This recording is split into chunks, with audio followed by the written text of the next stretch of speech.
If you're over 70 and still flying, chances are you've earned every mile the hard way. You've traveled long before online check-ins, automated kiosks, and endless airport walking. You know how flying works, and you don't expect special treatment. But here's the truth. Almost no one says out loud, modern air travel is no longer built with you in mind. Not because airlines don't respect older travelers, but because today's system quietly favors speed self-service and passengers who speak up. And many people over 70 don't. They stay polite. They wait. They endure discomfort, believing it's simply part of flying now.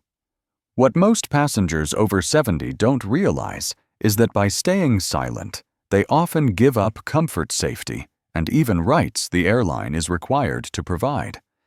There are little-known accommodations, federally protected services, and simple requests that can dramatically change how safe, calm, and dignified your flight feels. Yet no booking website, gate agent, or check-in screen ever explains them. Today, that changes. In this video, I'll share 13 essential things every passenger over 70 must know before flying, so your next journey feels easier, safer, and far less exhausting. Number 1. Cabin altitude affects a 70-plus body far more than you think. If you're over 70, the moment the aircraft reaches cruising altitude, your body enters a completely different environment, one it was never designed for. Inside the cabin, humidity drops to just 10–20% lower than most deserts on Earth. For a younger body, this is uncomfortable. For someone over 70, it can quietly become a health risk. Low humidity accelerates dehydration, thickens the blood, and increases joint stiffness and fatigue. Many older passengers mistake these symptoms as just getting older or normal travel discomfort, when in reality, it's the cabin environment working against them.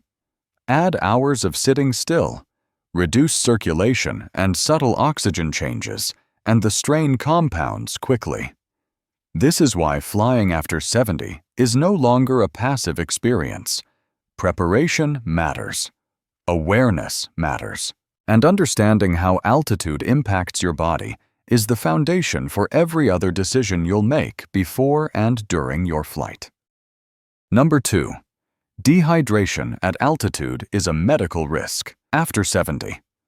One of the most dangerous mistakes passengers over 70 make is underestimating dehydration on a plane.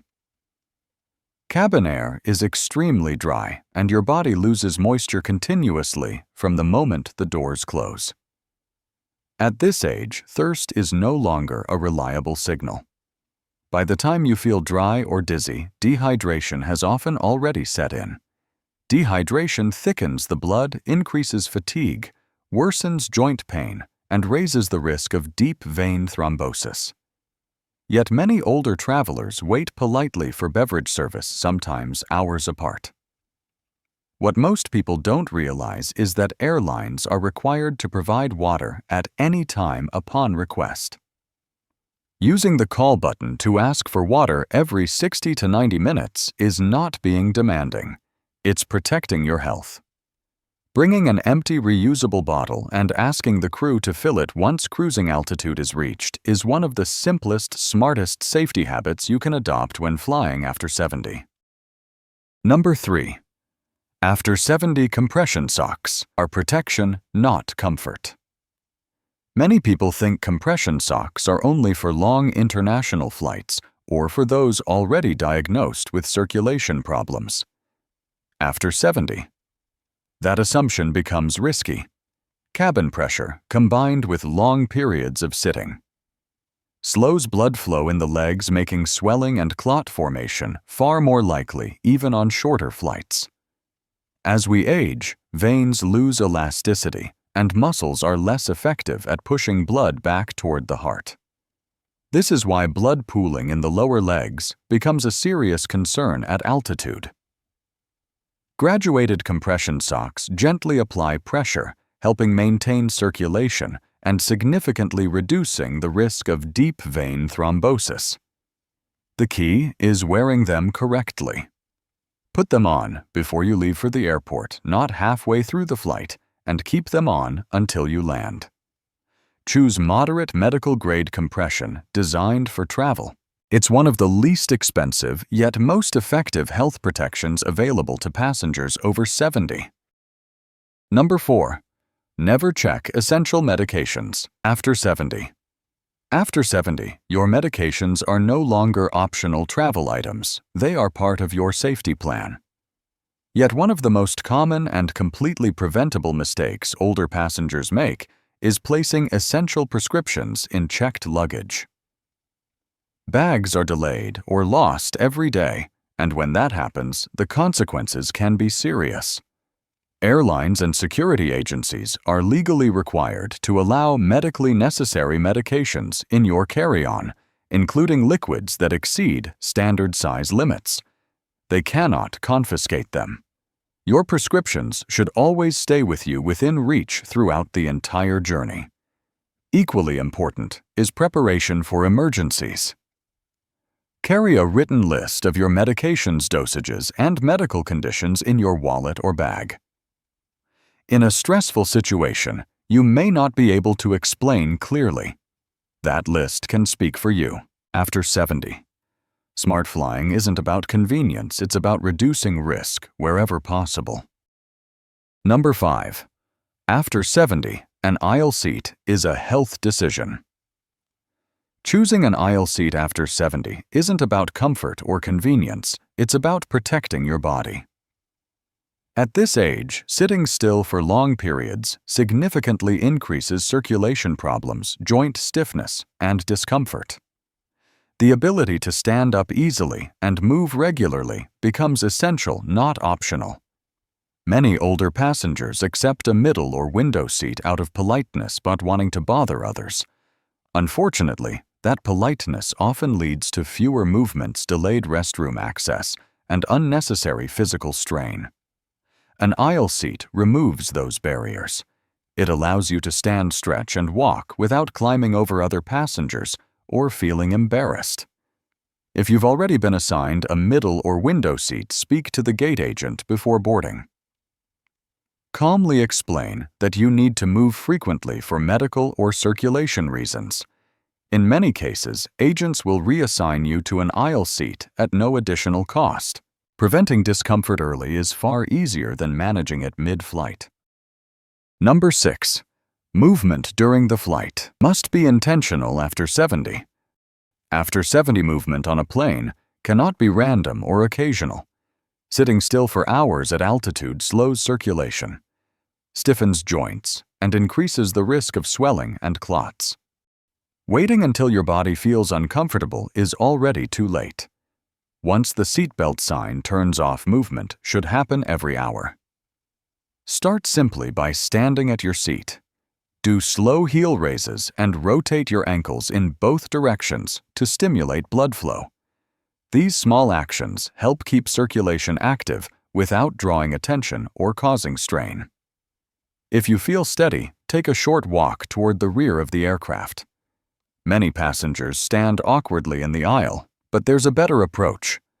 Ask a flight attendant if you may hold the galley counter while stretching lightly. Crew members are trained to assist and would much rather support you proactively than respond to a medical situation later. Flying after 70 requires intention. Planned movement is one of the most effective ways to protect your body in the air. Number 7. Free wheelchair assistance is a right, not a last resort.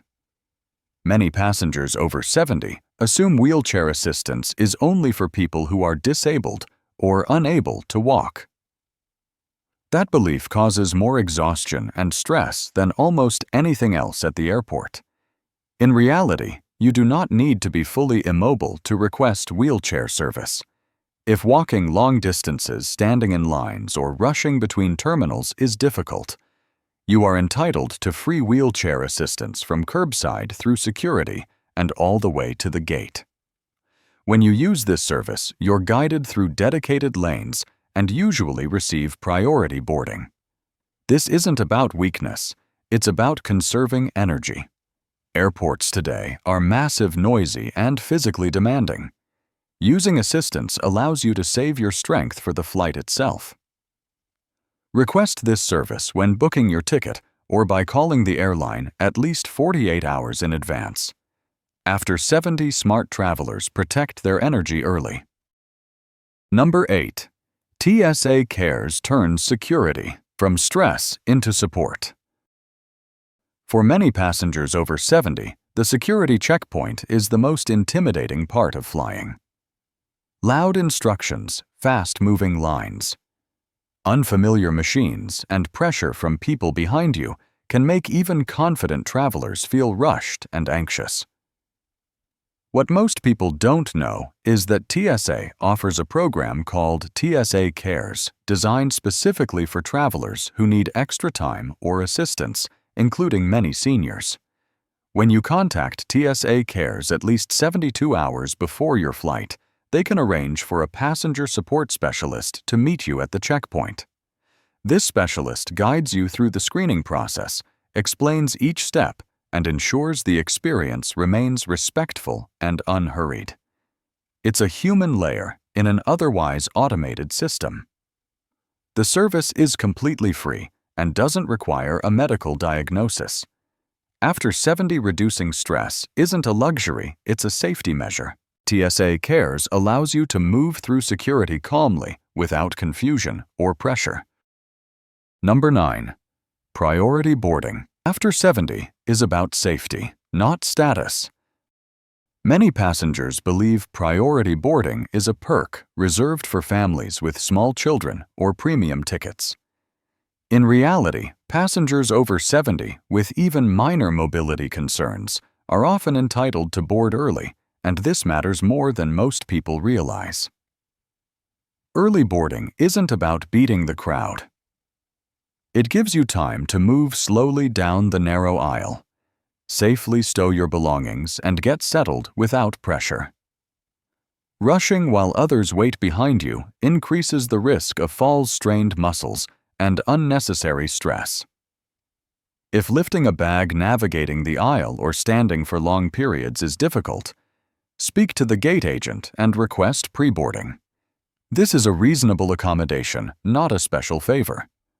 Early boarding also allows flight attendants to assist you without distraction and ensures any mobility aids are properly stored. After 70, starting your flight calmly sets the tone for everything that follows.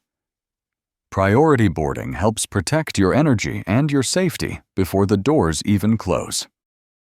Number 10. Gate-to-gate assistance eliminates the fear of missing connections. For passengers over 70, tight connections can be more frightening than turbulence. Large airports, long distances between gates, and unexpected delays create pressure that the body simply doesn't handle as well anymore. Running through terminals should never be part of your travel plan. If you've requested wheelchair assistance, that service doesn't stop at your arrival gate. Airlines are required to provide gate-to-gate assistance, escorting you from your arriving flight directly to your connecting gate. If your first flight is delayed, these attendants often know faster routes and can help you move efficiently without rushing. The key is arranging this support in advance. When properly scheduled, it removes the number one cause of travel panic for older passengers, the fear of being left behind or missing a flight. After 70, smart travel means eliminating unnecessary urgency. Gate-to-gate assistance turns connections into a guided transition instead of a stressful race. Number 11. Mobility aids. Travel free and should never be treated as luggage. Many passengers over 70 hesitate to bring a cane walker or crutches on board because they worry it will show weakness or count against their carry-on allowance. In reality, mobility aids are legally protected assistive devices and travel completely free. These items do not count as carry-on luggage, and airlines are required to accommodate them. You can ask the gate agent or flight attendant to store your cane or walker in the front closet near the cabin entrance, rather than forcing you to retrieve it from an overhead bin several rows away. This small detail matters more than most people realize. Struggling to stand without immediate support increases the risk of falls and injuries, especially after long periods of sitting. After 70, your mobility aid isn't an inconvenience, it's safety equipment. Keeping it close ensures you can move with confidence the moment you need it, not several steps too late. Number 12. Asking for help with carry-on bags prevents serious injuries. After 70, lifting a carry-on bag is no longer a harmless task. It's one of the most common causes of shoulder back and balance injuries on aircraft. Yet many older passengers feel pressure to lift their own bags because airline policies technically require passengers to be able to handle their luggage. Here's the reality inside the cabin: flight attendants help all the time. If you politely ask for assistance, most crew members are happy to place your bag in the overhead bin or retrieve it after landing. The key is timing. Ask before you strain, not after you're already struggling. Trying to prove independence in a narrow aisle with people waiting behind you puts unnecessary stress on your body. After 70, protecting your balance and joints is more important than following an unwritten rule. A simple, calm request can prevent weeks or months of recovery from an avoidable injury. Number 13. Comfort items exist, but you have to ask for them. Many passengers over 70 assume that pillows, blankets, or comfort items are only for premium cabins or long international flights. In reality, most aircraft carry a limited supply of these items even on domestic routes, but they're rarely announced. Flight attendants are trained to prioritize comfort for passengers who genuinely need it. If you feel cold, stiff, or fatigued, you can politely ask for a blanket or small pillow. These items are often stored in the rear galley and remain unused simply because no one asks. For older bodies, warmth and support matter more than people realize. Cold cabin temperatures can worsen joint stiffness and muscle pain, while proper neck or back support reduces fatigue over long flights. After 70, comfort directly affects how you feel when you land, not just how the flight feels. Asking for these items isn't an indulgence, it's a practical step toward arriving less exhausted. Flying after 70 isn't about demanding special treatment. It's about understanding the system and using the support that already exists for you. These services, accommodations, and small requests are not favors. They're protections designed to keep you safe, comfortable, and dignified in the air. Remember this: be polite, be clear, and ask early. When you do, flying doesn't have to feel exhausting or intimidating anymore. It can feel calm, manageable, and even empowering no matter your age.